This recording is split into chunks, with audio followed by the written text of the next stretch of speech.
In the play As You Want It, dramatist wrote, all the world's a stage, and each one the boys and ladies merely players. They have their exits and their entrances, and one man in his time plays many parts. Put in our own way, life could also be a drama.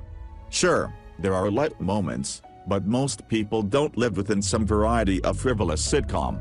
Each people is termed to accommodate serious issues and handle difficult situations. That's just the way it's. For too long, you've allowed your anxieties to line the stage of everything that happens to you. For too long, you've allowed your fear to act because the director of your life, determining how you act and respond. For too long, you've allowed your fear to act because the director of your life, determining how you act and respond. For too long, the producer of this play that's your life has produced little relief from the unending concerns and stress. You've allowed yourself to be played, to be directed instead of insisting on taking charge yourself. You would like to plan to write your own script and set your own stage. As yourself, after you rouse within the morning, whose script you're following, whose stage you're walking onto. Anxieties, fears, and worries set a dark and ominous stage with a script filled with negatives. That should be your life. You'll refuse to play along. Every story is told from a particular point of view. Each people has an attitude about life. We're either optimists or pessimists. We expect either delicacies to happen or bad things to happen.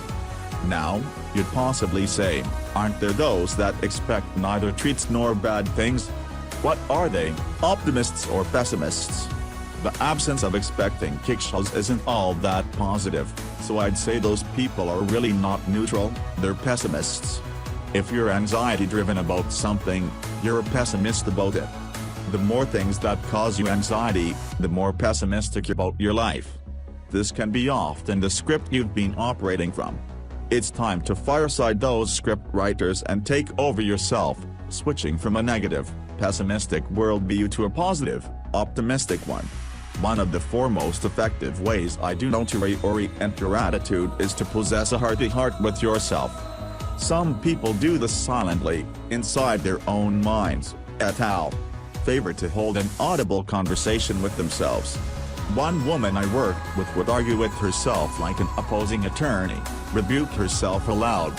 She said it helped to concentrate to what she had to say aloud because she had an easier time detecting the emotions underlying the various arguments.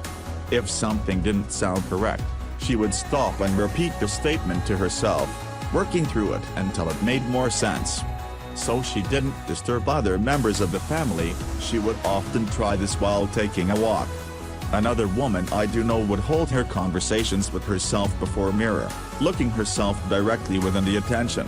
People will have conversations privately, within the confines of their own minds.